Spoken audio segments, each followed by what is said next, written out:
Welcome to the Chronic Health Collective, where we empower you to transform your life. We've gathered the best coaches and experts to bring you insights that will elevate your physical, mental, and spiritual well being. Whether you're looking to boost your energy, heal relationships, or just live a more productive, balanced life, we are here to guide you every step of the way. I'm excited to announce that we have a brand new coach, Jessica, to just join our CHC team. So, Jessica is a trauma recovery and transformation coach, podcast speaker, and author. She is also the director of behavioral and mental health, serving 100 campuses and 25,000 students in a Texas charter school, and the founder of Vibrant Voice, coaching, consulting, and counseling. She is passionate about helping others find emotional, mental, spiritual, and physical health by rediscovering their true identity. Welcome, Jessica. Thank you. I'm so excited to be here. It's so great to have you here. So, Jessica, since you are new, why don't you tell our viewers about what you do and just how you got into it? Yeah. So, we mentioned, I'm a trauma recovery and transformation coach. I actually started on it through the education path, being in as a school teacher, and then really working into counseling because kids, I saw so many of them needed emotional and mental health support, overcoming things to be able to learn well. And as I began down that path, I realized, okay, this isn't just traditional overcoming things, but we have more and more people that have encountered traumas. And what I learned is that trauma is not just a big event that happens to you, but it actually can be a culmination of a whole bunch of little things that happen to you.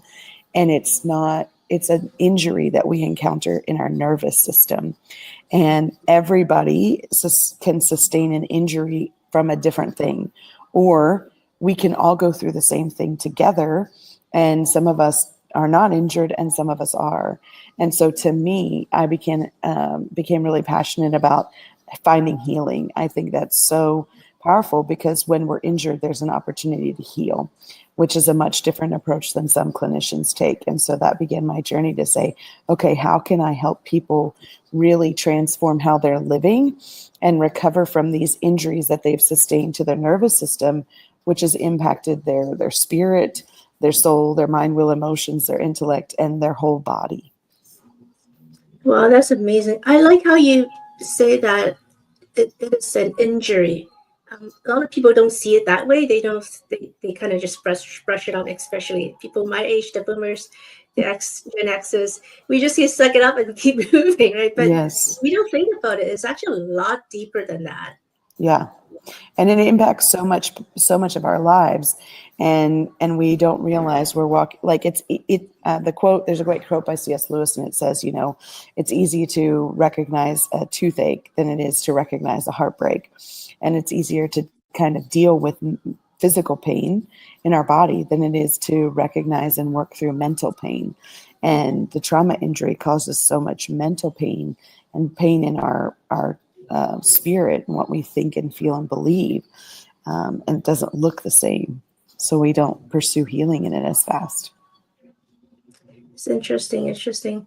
So last couple years, I've been noticing around this time that I'm getting emails asking me if I want to opt out of Mother's Day promotions.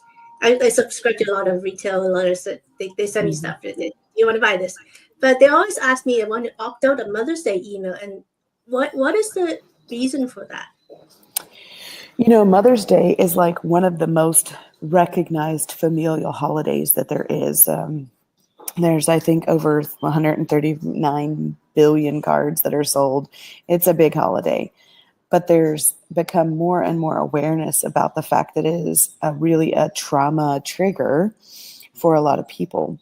And what I mean by that is, while it's the most celebrated because of our connection to motherhood, there's also a lot of pain attached to it. And so we're becoming more and more inclusive of this idea of maybe we shouldn't engage in people's emotional pain by our marketing and promos. So that can look like there's a huge rise in the awareness of infertility. So Mother's Day is one of those things where I don't get to hold the child in my arm that I desperately desire, or maybe I'm in an infertility journey and I just lost the baby that I thought I was going to be holding in my arms. And then there is women and men who have both just lost their mother between, the year to year holiday. And so this is the first day they don't get to honor. They can't call their mom. And, having that connection for most people is like, now I don't have it. And it's a grief trigger for all of the things that we're losing out on. I think that there are a portion of the people that have great relationships with their mom, but it's also a lot of a holiday that has a lot of, like, if you had a disorganized or chaotic relationship with a mother figure, it can be a really painful one if you grew up in foster care, or maybe you were adopted, or there was abuse involved, all of those things. And so this one day has a lot of emotional energy tied to it. We can actually track back to people's productivity during this time and how it takes a significant dip slightly before Mother's Day and just after, because they're navigating that emotional awareness that's all of a sudden come up. And they may not tie it to Mother's Day, but the programs I've been in, we see a dip in their productivity, their emotional functioning, and a whole bunch of things that are connected to us living and moving and breathing in what we have in life. Well, I mean, I never thought of how deep the impact can be. And it's actually amazing that you're so aware of it.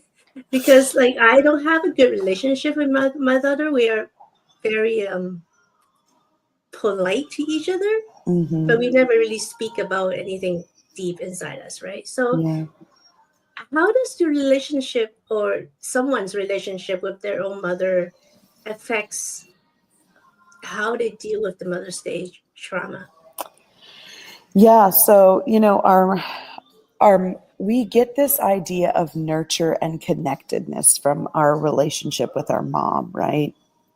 And so when we come up on a holiday, there's this idea that we have this expectation, right, of how our moms maybe should have been for us, or even what we, if we desire motherhood, what our life was going to look like in the area of like infertility. I thought I was going to be a mom by now, and I'm not. And anytime our reality is different than our expectations, that gap in the middle is a lot of intense emotions. And so it's really important to be aware of, am I feeling intense emotions all of a sudden? And I think that's the first step in this piece is having an awareness of emotions. So when I'm working with clients or in different things and we're getting to this season, I always prep, especially my female clients. I tend to see it a lot more. Hey, we're coming up on Mother's Day.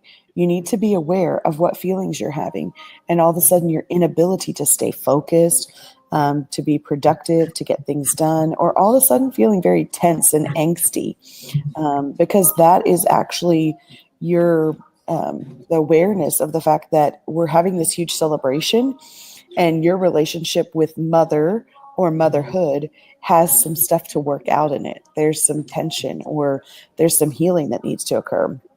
And so even if you have not been in a practice of having a Mother's Day celebration, your nervous system and your body still recognizes that this maybe is a should. I should be celebrating my mom and I can't.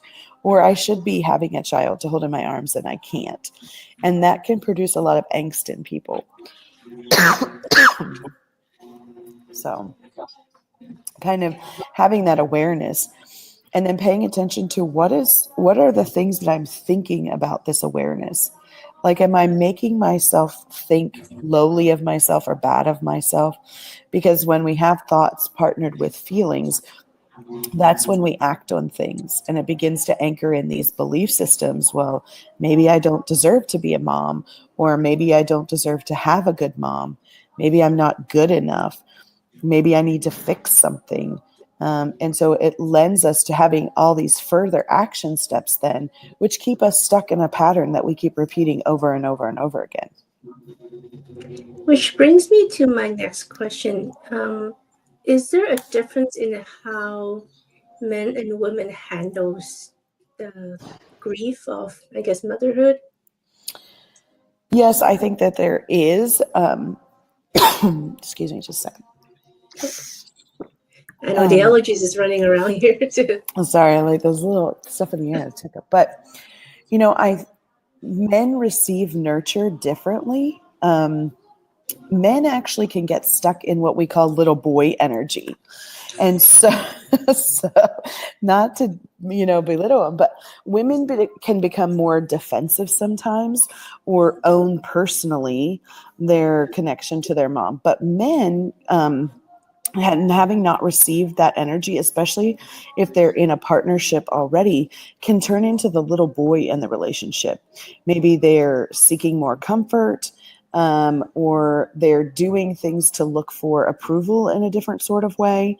Sometimes, if they are in a certain type of relationship, they might become dismissive, almost like aggressive about it because they're all of a sudden like, I don't need that, and so they actually push down those feelings of potential grief and loss.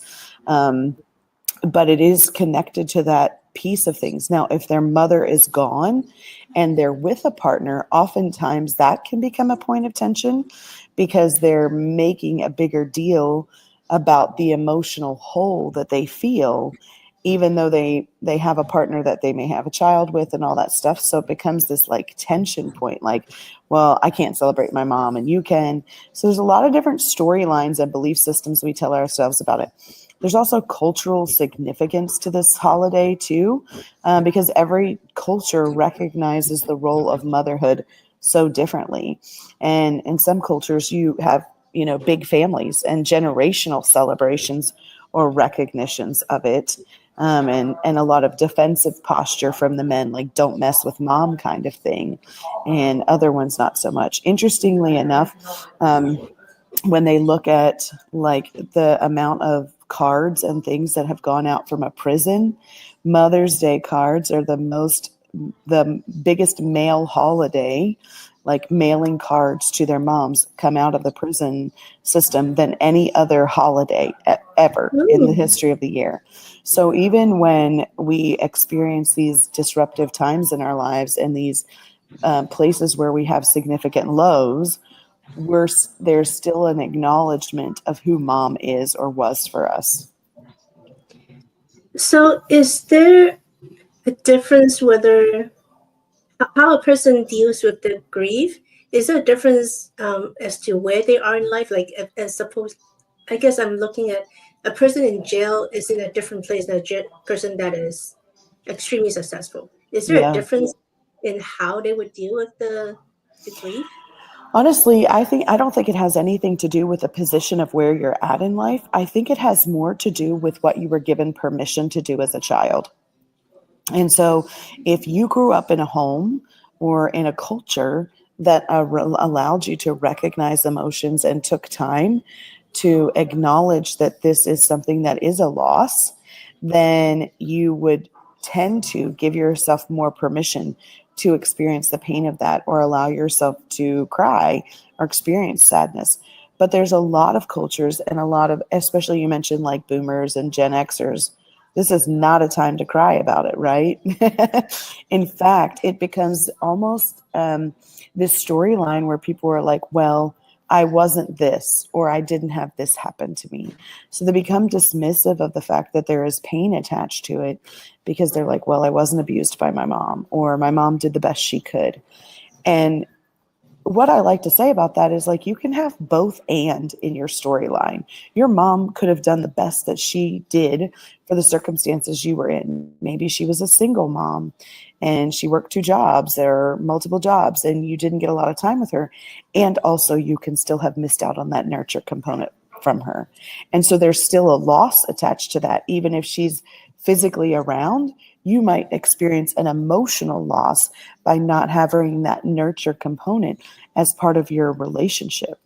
And so then it's difficult to achieve and connect with those places where you need to feel love and nurture. And one of the most significant places that shows up is in your relationship with money, because Oh, money is what we perceive as something that provides us nurture or comfort, helps meet our needs. And so a lot of times people have trauma around their money, and that's connected back to their mom. that's very interesting. I think we need to go deep into that one. But Jessica, I'm so glad you're here. We're going to take a break first, and we come back. We'll go deep into this money and relationship subject. We'll Sounds be right good. back. A life empowered is closer than you think. We're all looking for a better way. Reimagine what's next with a new sense of exuberance. Why not power on like you mean it? Or power off blissfully? A better sleep is a better awake. You've never moved like this before. With the energy nature intended. Imagine reprogramming the way you look at the speed of science, at longevity, at exhilaration. It's next level rejuvenation. Take control of your well-being from the inside out and outside in. The light within is ready to ignite. Be the light. LifeWave. Are you struggling to communicate effectively or lead with clarity? At Bambushu Coaching, Vince, a certified peace specialist and brain health trainer, offers solutions tailored to your needs. Whether it's developing better leadership skills, improving communication, or fostering peace in stressful environments, Vince has the tools to help you thrive. Through personalized coaching and training, Vince helps you tap into your strengths, reduce stress, and communicate with confidence. The result: stronger leadership, clearer communication, and more peaceful, productive environments. Ready to lead with clarity and peace? Connect with Vince at Bambushu Coaching today. Ever feel like you're doing it all, but doing it alone? Running your business, supporting your family, trying to stay grounded while juggling everything. You're not the only one. You deserve a space where you can just exhale. A room where you don't have to prove anything. Because everyone already gets it. Where conversations go beyond small talk. Where stories are shared, not judged. Where new connections feel like old friends. This is that space. This is that room. This is that moment. Come refill your cup. Be seen. Be celebrated. Because when women come together, powerful things happen. Let's grow, rise, and lead together. Join us on May 17th, Women of the World Hawaii pop-up event in Honolulu. Hope to see you. Welcome back to Chronic Health Collective. So today we have Jessica with us. Jessica is our brand new coach in trauma recovery and transformation. So Jessica, before the break, we were talking about our relationship with money and our relationship with our mother or motherhood. Can you give us an example? I'm not really seeing the connection here. Yeah. So here's the thing is first of all, we learn our money story oftentimes from our mom, because our core issue in connected with our mom is the ability for moms to nurture. And very early on, we receive our needs that are met by our mom. Our needs for food, clothing, provision, and shelter. And so because mom is connected a lot of times with the spending or taking care of those needs, we also learn over time as we grow that we need money to do those things. We need money to purchase food. We need money for shelter, for clothing, for all the things. But we pattern that is, how did we feel nurtured from our mom? Was mom always busy? Was she available to us? Did she take care of us? Was it a good relationship, a good exchange? And so that's how we often start our relationship with money. But if we saw patterns with our mom, like the classic mom who buys a bunch of stuff and then hides the bags in the closet and is like, that's been there for weeks. You know what we learned is that it's not safe to spend money on something that we like or desire, and that we have to hide that thing and tell a lie about it in order to actually feel safe with it. And so a lot of people will make purchases and hide them or pretend they're not there, and then it creates this relationship angst. We also learn sometimes where we have to make exchanges or barters with things, and we don't have necessarily good skills in place. A lot of times moms go do the grocery shopping and they'll take kids along, and kids might ask, I don't know if you've ever been with anybody who's taken a child grocery shopping. That phrase, a kid in the candy store, everything is bright and shiny and they want all of it. Well, a lot of times what moms will say is, we can't afford that. And it gives the tagline that there is lack there. There's not enough for us to have that. When instead, a better suggestion is, we're not going to invest our money on that right now. See, there's a totally different concept between we can't afford it versus we're choosing not to invest in it. Because I can't afford it implies that there's lack and sometimes even poverty, and it's not available to us even if we wanted it. When we say we're choosing not to invest in it, we recognize that while it's just a switch in wording, it anchors in a completely different concept, that we have the ability to decide where we want our money to go. And so as we get older, this idea that money is there to meet our needs, even though it's really not, it's the concept of energy around money, that it is something, and people that have access to more or believe that there's always more available to them tend to be people who have healed the mother wound or didn't have one to begin with, because they felt like what they needed, love, care, nurture, support, and emotional availability, was always available to them. That is interesting. I'm just using myself as an example. I did get a lot of the we couldn't afford it kind of saying from my mother. And that actually confused me a lot, because I thought my dad makes pretty good money. Mm-hmm. But then they sent two of my older sisters to college overseas. So I think that's where the money went. Mm-hmm. But it's still confusing to me. How come they're able to spend some things on my sisters and not on me, right? Yeah, it brings this whole issue in of like my identity, worth, and value. And we start attaching value to things that shouldn't have a monetary value attached to them. But it's because we have this intrinsic desire and instinct in us that our parents are automatically going to provide for us. And a child up until 10 or 11 is very what we call concrete thinking. They're very black and white. And so when you say we can't afford that, they literally believe there is not a way for us to access this. As opposed to when you say we choose not to invest in this, they're like, oh, well, there might be a way. We're just choosing not to do it, right? And we might choose not to invest in it because it's like the extra stuff, or it's the maybe unhealthy foods, right? That have all the stuff in it. And we're going to buy a different version of it that's healthier for our family. But we're saying, we can't afford it. And what that instills in us is we're not even valuable enough to invest in ourselves. So a lot of people in adulthood are now undoing some of those thought processes and rewriting that money story. The other thing is, it's interesting, is gasoline prices. And so this is a common area where trauma occurs. And I often ask people like, hey, do you ever remember your mom or dad saying like, oh, gas is so expensive, or we're going to drive across town because it's this many cents cheaper over there, things like that. That actually can trigger a nervous system trauma, because all of a sudden you're worried about like, are we going to be able to get gas? And what does this mean if we can't? And so now you find yourself scrolling through the app to save like 3 cents.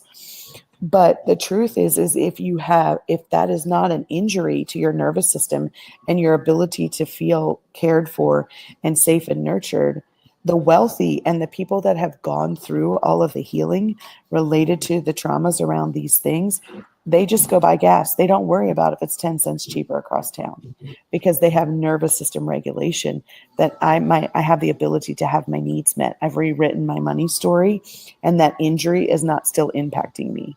You know how like physically people will say, if they have had a bone injury or something, they'll say, oh, a storm's brewing. I can feel it in my knee, or, the money story can actually impact us the same way, where we find ourselves changing our habits or our actions out of that nervous system dysregulation, such as trying to figure out which gas station we're going to go to save the proverbial 10 cents a gallon. That is interesting. I feel like a lot of people may not know that they were injured. Like there are a lot of people that's like looking for the best gas price, but they didn't actually know that it was an injury that caused by, Yeah. by parents, right? How would someone actually be able to identify themselves as someone that has been traumatized?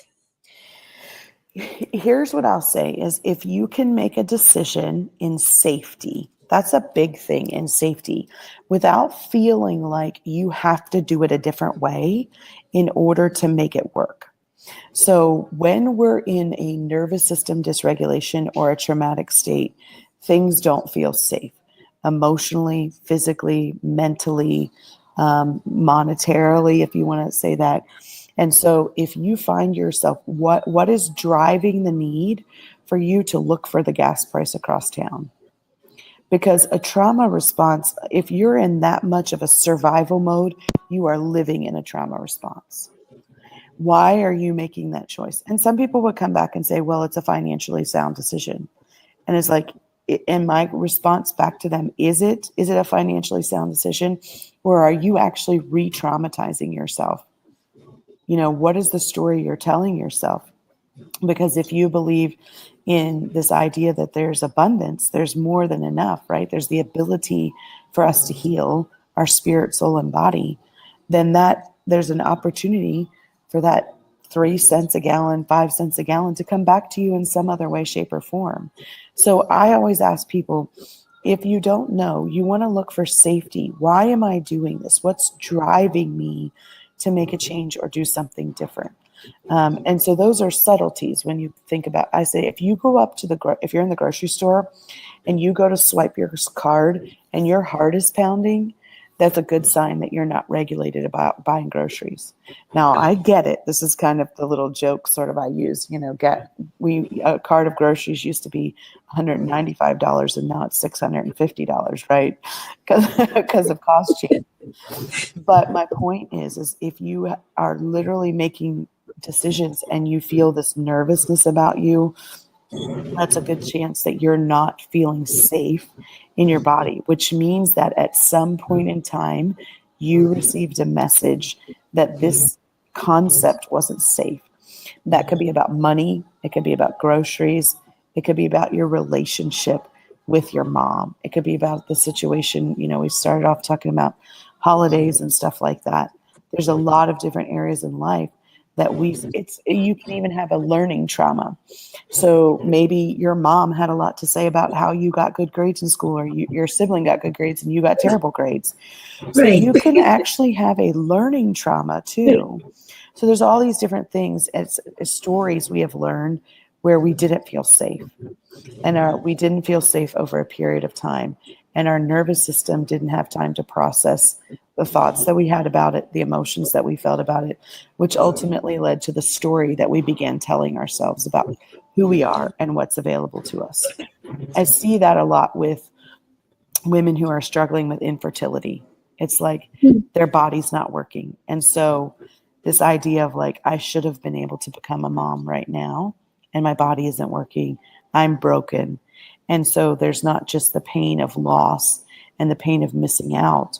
It's a trauma that they sustain in their heart and their mind and their body because they're telling themselves that I'm bad or wrong because I'm in this space. Yeah, because there's always a story that we're telling ourselves, right? And that's always, a lot of times that's based on how you were brought up. Mm-hmm. So is there a difference in how a mother can break you as opposed to how a father can break you? Well, yeah. So the thing about a father wound, the difference is that the mother wound, the core issue is emotional availability is a real thing for a mother issue, and then nurture. The father wound really speaks to your self-image, your worthiness, your independence, like your ability to go do things. So there's a lot of reels and different things around that say like a mother, when she tells her child, they're beautiful, they accept it. But a father, when he tells the child they're beautiful, it becomes the imprint in their identity. And so many people struggle with their self-confidence, their self-image, their worthiness, because of their connection to or lack of connection of their father. And interestingly enough, conversely, Father's Day is one of the holidays that has the least amount of cards sent. Least. We've almost developed a sense of apathy when it comes to Father's Day because so many people have really disorganized or chaotic stories with their dad. And some of it is because, especially if you're very empathetic and you have learned that you need that emotional connection. Men have been told this story of like, don't cry. Like crying is bad and you're a terrible person because you cry. That sends the message to grief is not okay. And that is in another way that we can be traumatized because we're injured, we're wounded, and we're not allowed to express how we feel about it. And I'm not really sure where that message ever started, but it has been a strong message that has come through the generations, when in reality, we're actually designed to release the crying. We're designed to release that internal stress that needs to come out because we've experienced pain. And by restricting that pain, we're setting ourselves up for other breakdowns in our body, actually physical conditions that can stem from unresolved or unreleased grief. Wow. You're going very deep, Jessica. So let's back up for a minute. Let's talk about the women that they weren't able to conceive. Mm-hmm. How would you turn things around for them? Like, how would you switch their mindset so that they don't basically talk themselves out of whatever it is that they wanted, right? Yeah. I think recognizing that their identity is not in. So my personal story has a lot of involvement in this. We actually had a 10-year journey with infertility, and this is part of one of the things I actually worked through. And in that space, I learned to work with a lot of other women as well, and recognizing that motherhood is a role that you play. It's not who you are and your identity. See, when I show up every day, or when a woman shows up every day, she still has the ability to be her own authentic self. She still has the ability to show up in the world and make change and create value and leave a legacy. All things that we attribute just to motherhood. She still has the ability to provide care and nurture, to be that sense of support for somebody, whether that person is physically birthed from her body or not.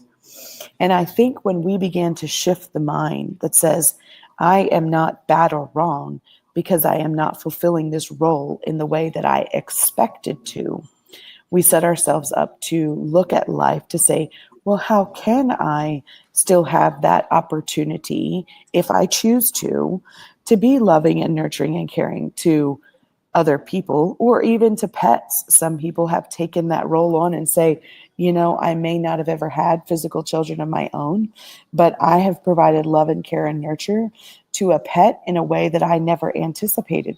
And it literally is my fur baby, But I think recognizing that your worth and value is not tied to any role that you play, whether that's husband, wife, partner, parent, sibling, child, any role that you are in life is not connected to your worth and value, that you have infinite worth and value because of who you are.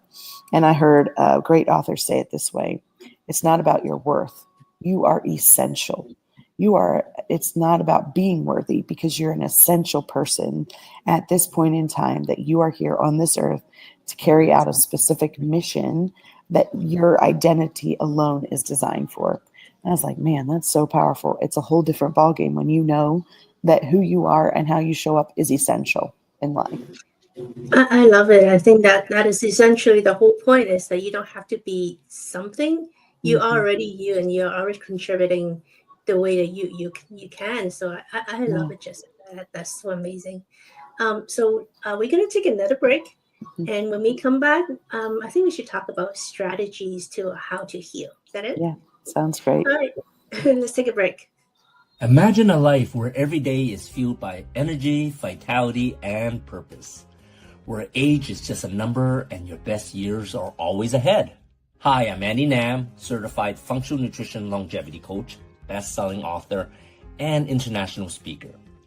After reversing my own chronic health struggles, I'm now on a mission to help you live longer, stronger, and of course to look younger.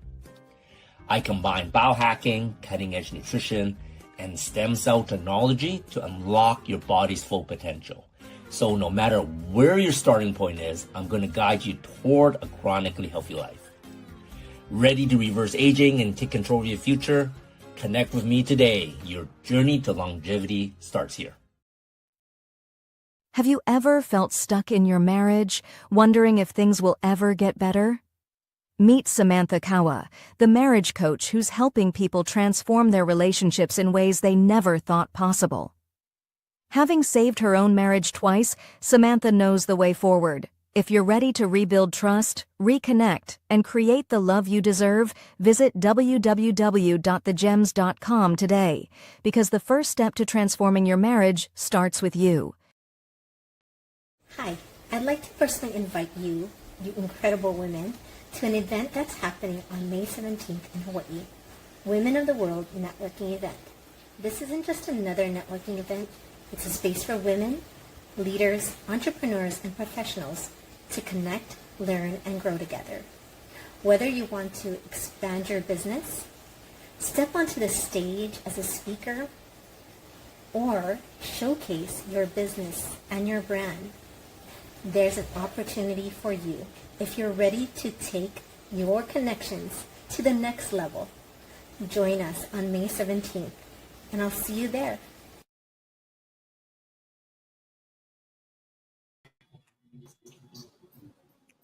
Welcome back to Chronic Health Collective.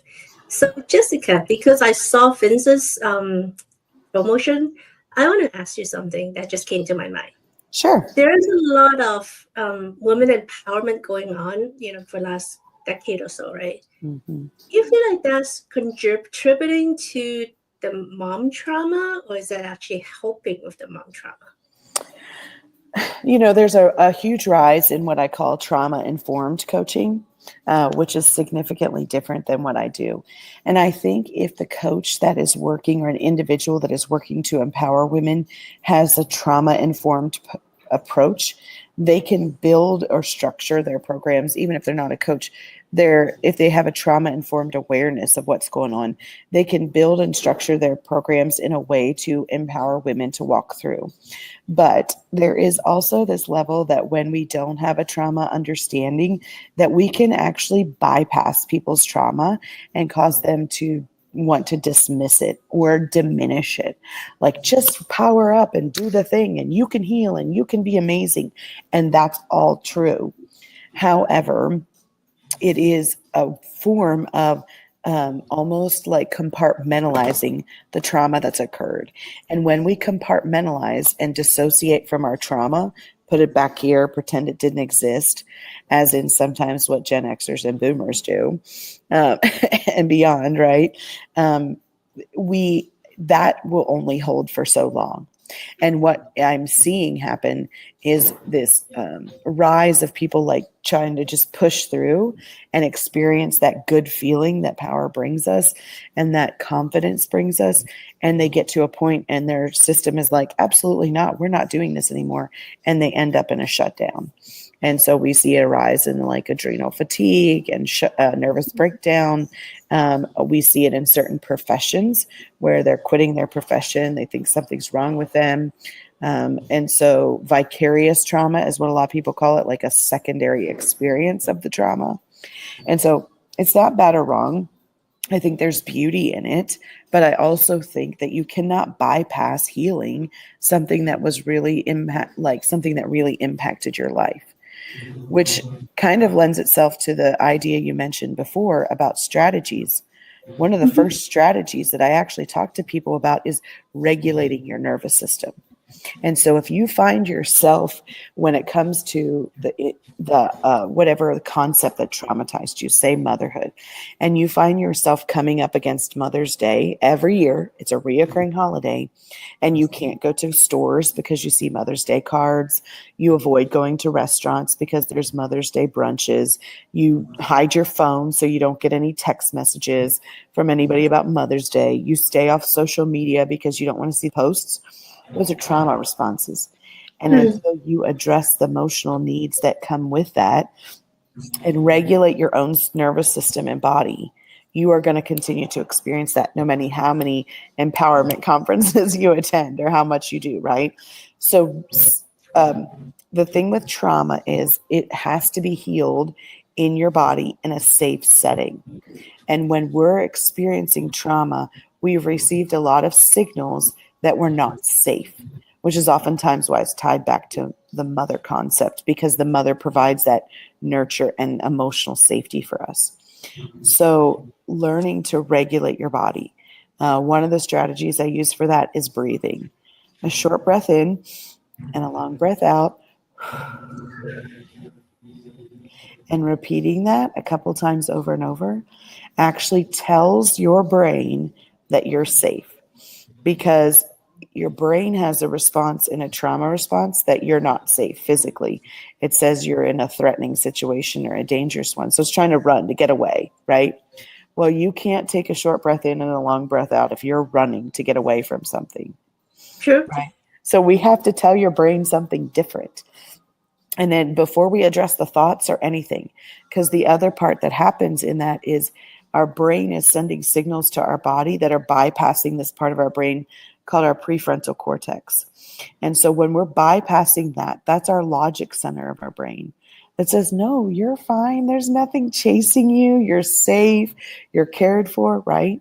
So by taking those breaths, short in, long out, it slows our system down enough to get back to accessing that part of our brain. And our brain's like, of course we're safe. There's nothing going on.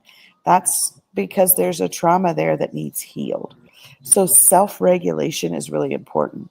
If you find yourself avoiding people, places, and things because it's uncomfortable, that's a trauma response. So regulating yourself is the first part, and then giving your brain new information is another part. That makes sense. We should always, even if without the trauma, I feel like we should actually do that anyways, just because it actually relaxes you, right? Oh, yeah. So, how would you recommend someone to rewrite the story? Because we talk about how your story is affecting you, right? How would you recommend someone to actually recognize they're writing the wrong story in the first place and then rewrite a new story for themselves? Yeah, I say look at so if you're sitting down with yourself, and if you have a difficulty doing this by yourself, find somebody that can maybe guide you through the questions, right? Because I have some friends that are like, I cannot do that without help, and that's okay.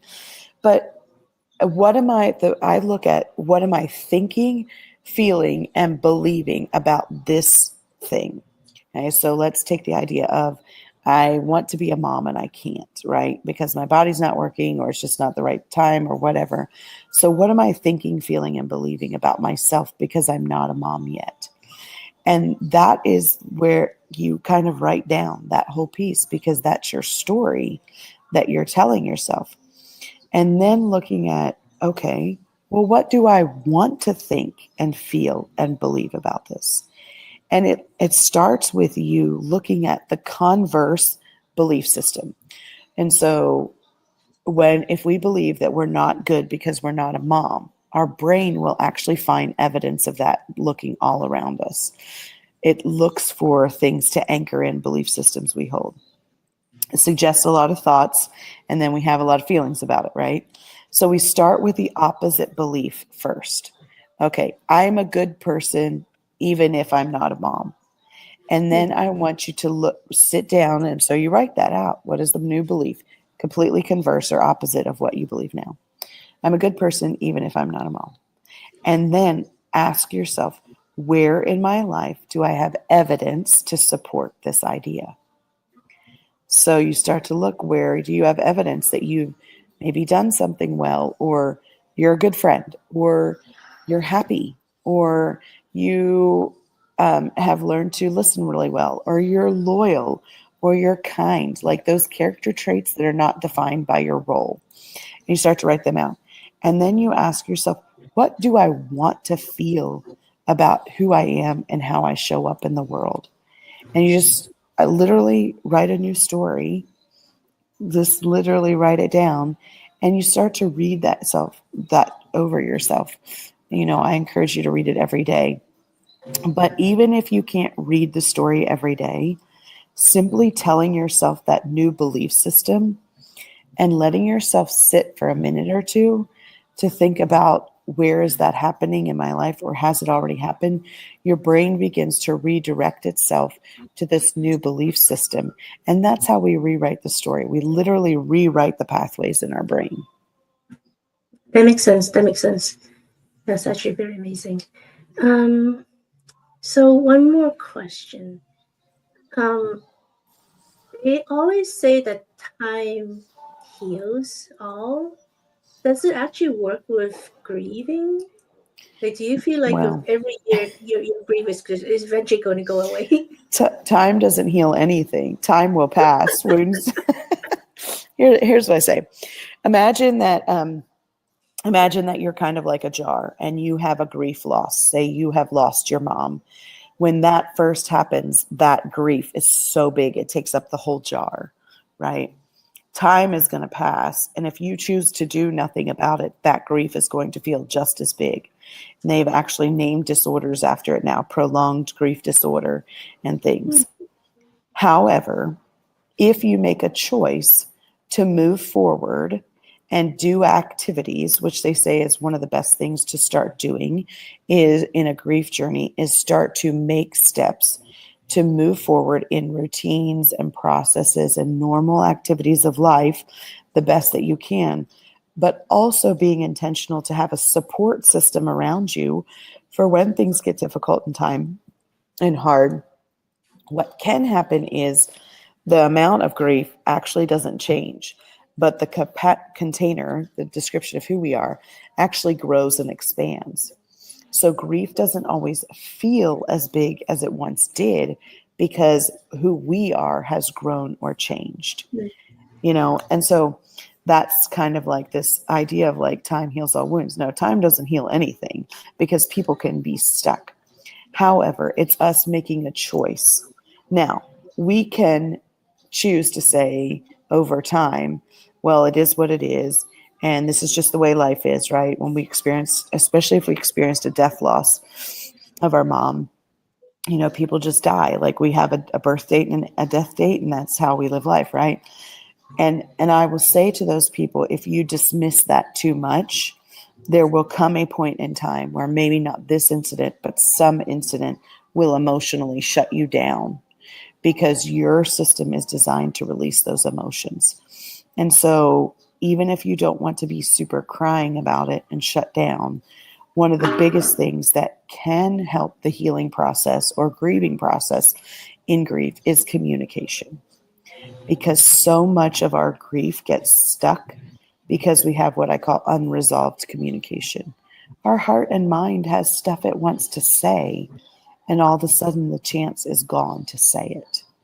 And so what I really encourage people to do is getting that communication out, whether that's writing notes or letters to the person or the situation, or even sometimes I have moms that are in that infertility journey writing letters to their unborn child, because it helps that healing and connective process. If you're not a letter writer or a person that writes well or easily, and that's uncomfortable, I say speak it out. We all have these great little cell phone things. Take out your voice memos section and act like you're calling them on the phone and record what you're saying. Now, some people are like, why do I have to record it? Why can't I just talk? There's a switch that happens in our brain when we perceive something or someone is listening. And so by recording it, it gives the brain that trick it needs to be like, okay, I need to say it. And as I get it all out, the good, bad, and the ugly, all the stuff. And as you begin to release that communication, there's a part of you that says, finally, you're listening to me.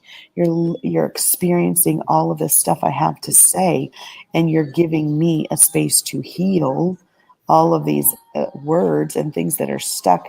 It's kind of like dirt in a wound. If we don't clean the wound, it's going to cause a pileup of infection over time. And so those unreleased words, unresolved communication can have the same impact on our spirit. So talking about spirit, I have a weird question for you. If you are to assign a spiritual animal to your mother, what would it be? Oh, I don't know, man. That's a good one. To my mom personally, or to motherhood in general? I guess both. Yeah, to my mom personally, probably a lion. She is definitely like of that lioness. Like, the nurture side of her, you didn't see quite as much. But man, you like mess with her baby, she's gonna hunt you down and take you out. And is willing to do the work of provision and taking care of things from that aspect, right? Like always on the awareness of the fact that the female lioness actually does quite a bit of the hunting for the tribe and the pride and things like that. So, but I think it depends on everybody's personality. There are some people that are much more nurturers, and then there's other people that, what is it, like the panda or some animal that like kicks the cub out and is like, I'm done with you, yawn yawn kind of thing. So everybody's motherhood experience and animal would be a little bit different. And then there's some that are over nurturing and over caring, so it's difficult to say, but for me personally, my mom is definitely a lion. So the thing I had to work through, and her and I have had many conversations about this, is I'm complete opposite. I'm very nurturing and caring. So how do I have those appropriate boundaries now with my daughter, who's 3, to not just let myself over nurture and care for her too much and still maintain that, measure of like authority and having rules and things like that in our household.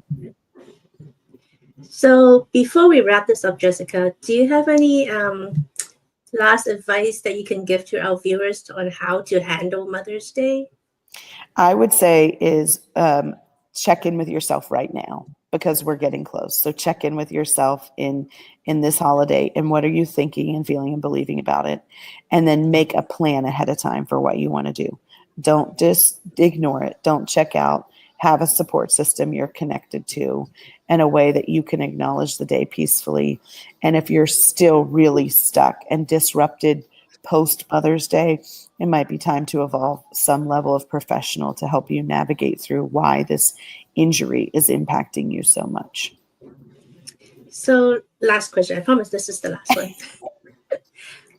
one. What is your ideal customer look like? Who should come to you for coaching and advice? Yeah. So here's what I say is, if someone has just experienced a major life trauma and they're in so much dysregulation that it's impacting their sleep, it's impacting their functioning, where they're not regulated, they probably need a level of therapeutic support from a doctor or a counselor or something that can monitor them very closely.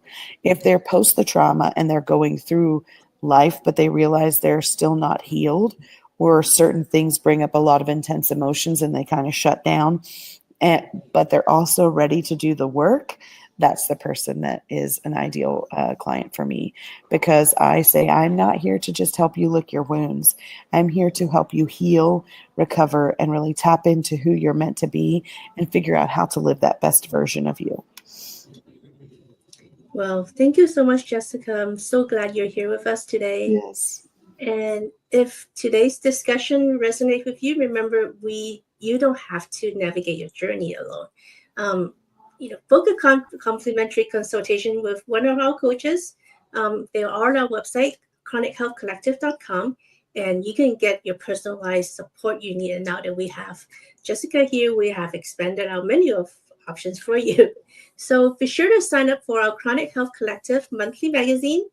chronichealthcollective.com, and we have all our expert coaches share invaluable tips to elevate your life in every way.